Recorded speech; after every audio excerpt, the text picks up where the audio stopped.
Hello guys, welcome to this video. In this video, we are going to solve some word problems based on the unitary method. So our first question will be, if 8 kg of rice costs rupees 420, what will be the cost of 18 kg rice? So for this type of question, if we write the statement and after the statement, that means after the equal to sign, there will be the thing which is asked in the question. Like here it is written the cost, that means our statement end will be the cost. So like I show you, it will be cost of 8 kg rice equals to rupees 420. So as it is said, we have to find the cost.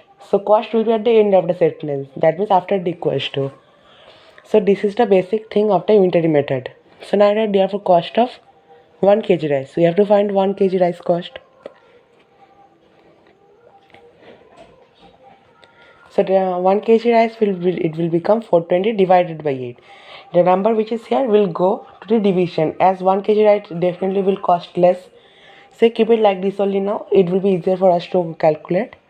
So now I write the cost of the amount which is the asked. That means 18 kg rice. So cost of 18 kg rice, so now 18 will go for multiplication. So it will become 420 by 8 into 18. So this will be our format. So firstly cut by 2, second by 2. So now I cut 2 and 18, it will become 9. So it becomes 105 into 9, which is equal to rupees 945. So this will be the final answer for this question. So let's move on to our next question. So next question is also similar to that question.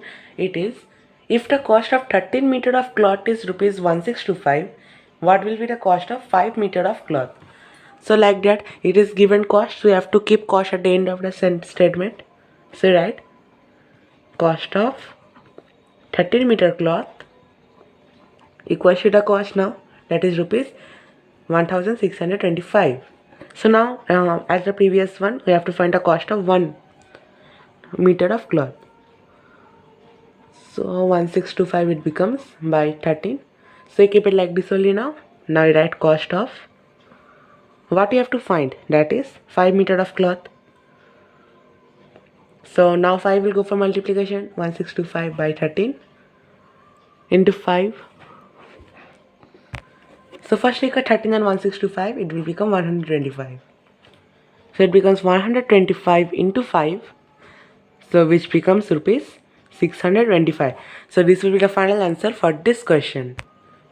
So now our next question is, if 15 tins of the same size contain 234 kg of oil, how much oil will be there in 10 such tins? So these are questions and I solved this.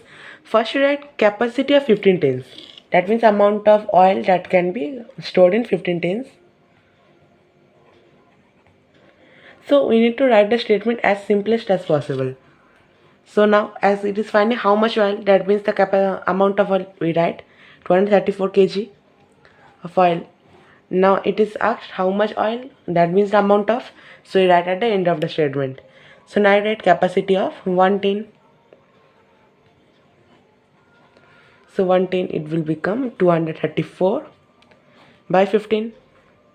Now the final statement, that is the capacity of 10 tins, that is given in the question. So it becomes 234 by 15 into 10.